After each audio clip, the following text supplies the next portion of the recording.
Midway of the Ponte Vecchio at Florence, where three arches break the lines of the little jewelers' booths, glittering on either hand, and open an approach to the parapet, Colville lounged against the corner of a shop and stared out upon the river. It was the late afternoon of a day in January, which had begun bright and warm, but had suffered a change of mood as its hours passed, and now from a sky dimmed with flying gray clouds was threatening rain. There must already have been rain in the mountains, for the yellow torrent that seethed and swirled around the piers of the bridge was swelling momently on the wall of the Lung Arno, and rolling a threatening flood toward the Cascine, where it lost itself under the ranks of the poplars that seemed to file across its course and let their delicate tops melt into the pallor of the low horizon. The city, with the sweep of the Lung Arno on either hand, and its domes and towers hung in the dull air, and the country with its white villas and black cypresses breaking the gray stretches of the olive orchards on its hillsides, had alike been growing more and more insufferable, and Colville was finding a sort of vindictive satisfaction in the power to ignore the surrounding frippery of landscape and architecture. He isolated himself so perfectly from it, as he brooded upon the river, that for any sensible difference he might have been standing on the Main Street Bridge at Des Vaches, Indiana, looking down at the tawny sweep of the Wabash. He had no love for that stream, nor for the ambitious town on its banks, but ever since he woke that morning he had felt a growing conviction that he had been a great ass to leave them. He had, in fact, taken the prodigious risk of breaking his life sharp off from the course in which it had been set for many years, and of attempting to renew it in a direction from which it had long been diverted. Such an act could be precipitated only by a strong impulse of conscience or a profound disgust, and with Colville it sprang from disgust.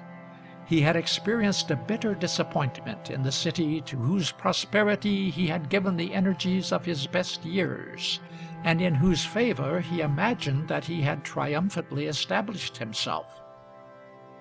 He had certainly made the Des Vaches Democrat-Republican a very good paper. Its ability was recognized throughout the state, and in Des Vaches people of all parties were proud of it. They liked every morning to see what Colville said.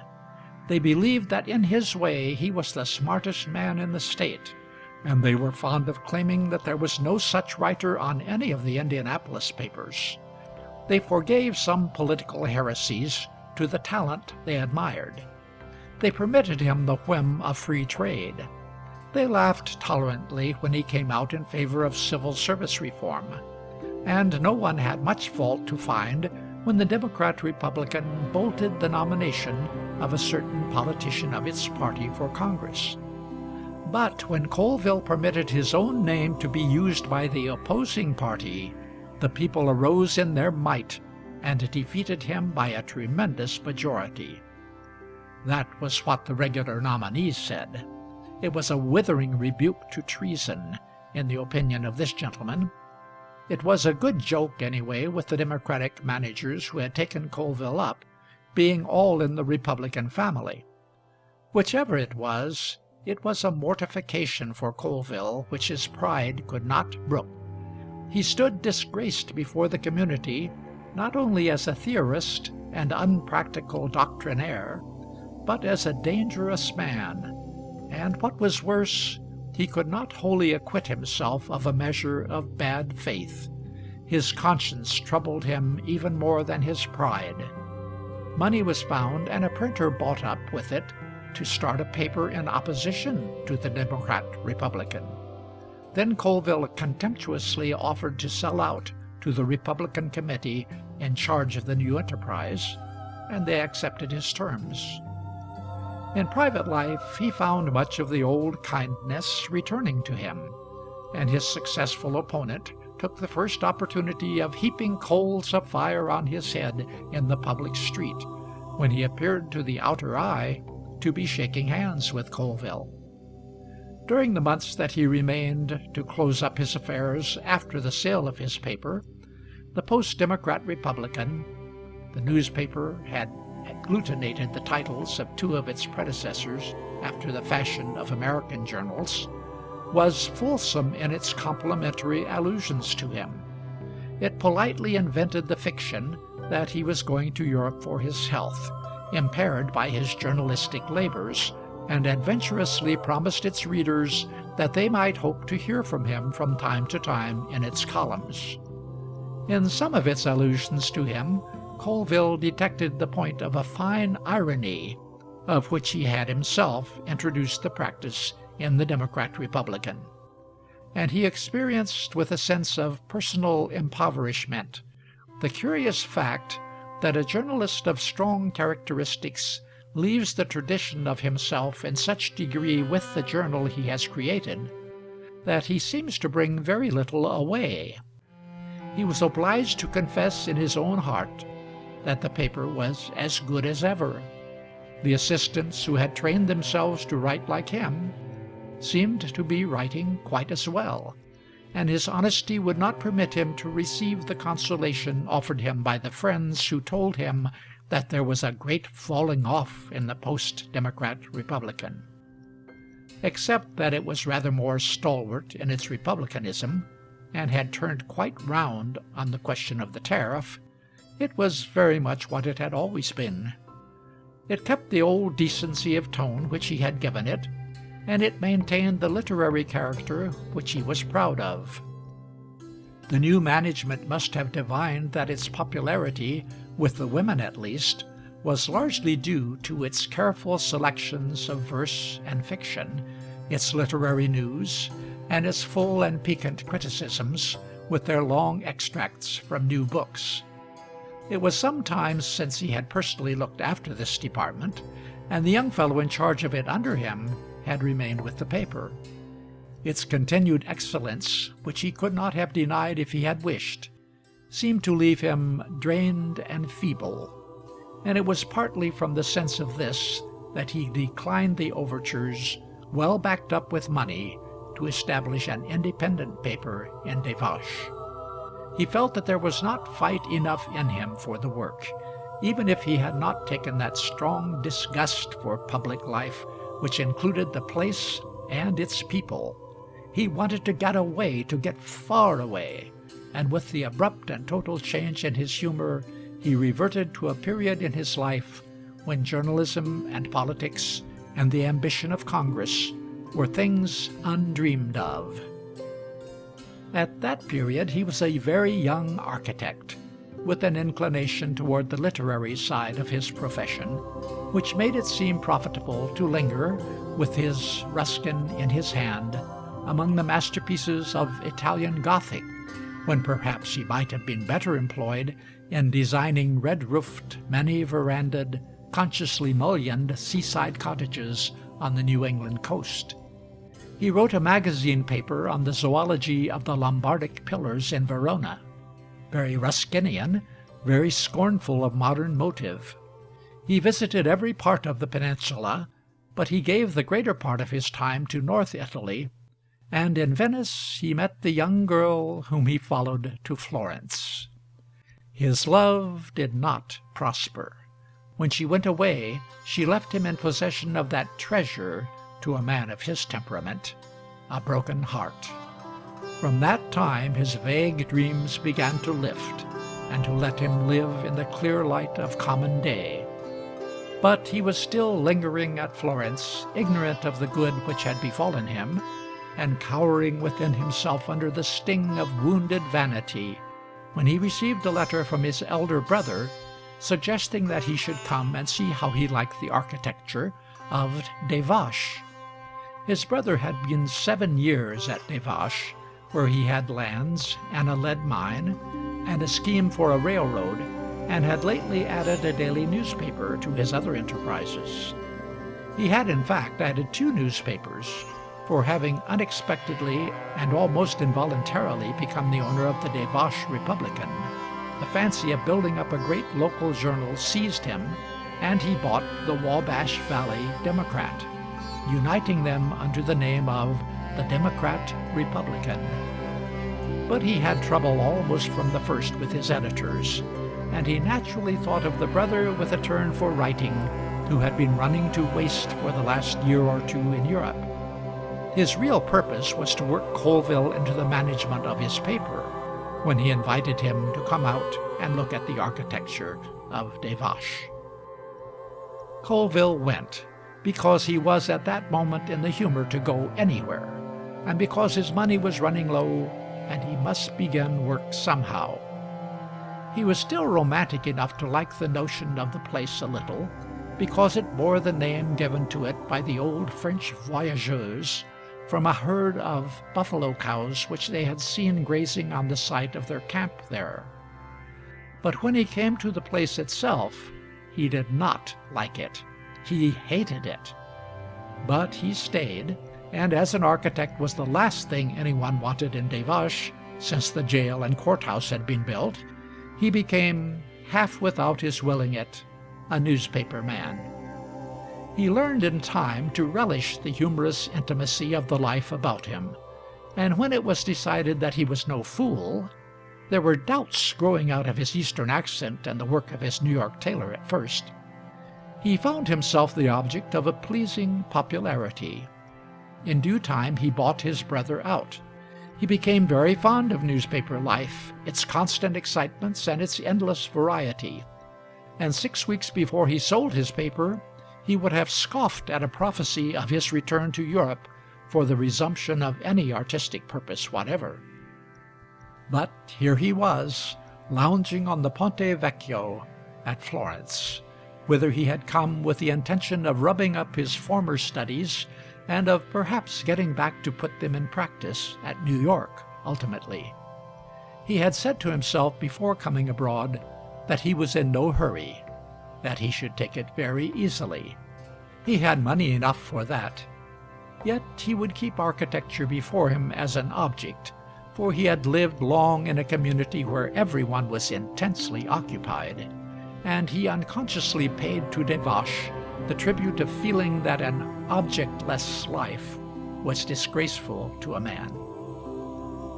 In the meantime he suffered keenly and at every moment the loss of the occupation of which he had bereaved himself. In thinking of quite other things, in talk of totally different matters, from the dreams of night, he woke with a start to the realization of the fact that he had no longer a newspaper. He perceived now, as never before, that for 15 years almost every breath of his life had been drawn with reference to his paper, and that without it he was in some sort lost, and as it were extinct. A tide of ridiculous homesickness, which was an expression of this passionate regret for the life he had put behind him, rather than any longing for Des Vaches, swept over him, and the first passages of a letter to the post-Democrat Republican began to shape themselves in his mind. He had always, when he left home for New York or Washington, or for his few weeks of summer vacation on the Canadian rivers or the New England coast, written back to his readers, in whom he knew he could count upon quick sympathy in all he saw and felt. And he now found himself addressing them with that frank familiarity which comes to the journalist in minor communities from the habit of print. He began by confessing to them the defeat of certain expectations with which he had returned to Florence, and told them that they must not look for anything like the ordinary letters of travel from him. But he was not so singular in his attitude toward the place as he supposed, for any tourist who comes to Florence with the old-fashioned expectation of impressions will probably suffer a disappointment unless he arrives very young and for the first time. It is a city superficially so well known that it affects one somewhat like a collection of views of itself. They are from the most striking points, of course, but one has examined them before, and is disposed to be critical of them. Certain emotions, certain sensations failed to repeat themselves to Colville at sight of the familiar monuments, which seemed to wear a hardy and indifferent air, as if being stared at so many years by so many thousands of travelers had extinguished in them that sensibility which one likes to fancy in objects of interest everywhere. The life which was as vivid all about him as if caught by the latest instantaneous process made the same comparatively ineffective appeal. The operatic spectacle was still there. The people, with their cloaks statuesquely draped over their left shoulders, moved down the street or posed in vehement dialogue on the sidewalks, the drama of bargaining with the customer's scorn, the shopman's pathos, came through the open shop door. The handsome, heavy-eyed ladies, the bare-headed girls, thronged the ways. The cafes were full of the well-remembered figures over their newspapers and little cups. The officers were as splendid as of old, with their long cigars in their mouths, their swords kicking against their beautiful legs, and their spurs jingling. The dandies, with their little dogs and their flower-like smiles, were still in front of the confectioners for the inspection of the ladies who passed. The old beggar still crouched over her scaldino at the church door, and the young man with one leg, whom he thought to escape by walking fast, had timed him to a second from the other side of the street. There was the wonted warmth in the sunny squares, and the old familiar damp and stench in the deep narrow streets. But some charm had gone out of all this.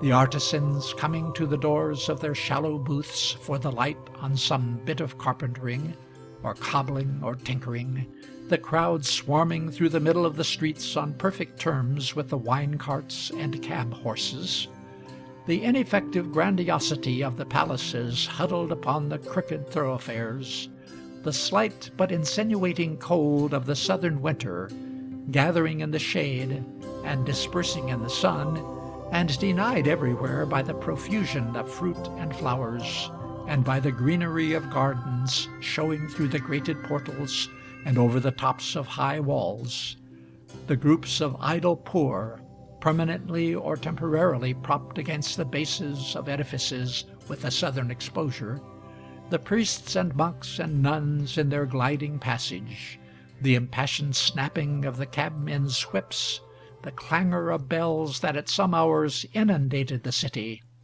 and then suddenly subsided and left it to the banging of coppersmiths, the open-air frying of cakes with its primitive smell of burning fat, the tramp of soldiery, and the fanfare of bugles blown to gay measures, these and 100 other characteristic traits and facts still found a response in the consciousness where they were once a rapture of novelty.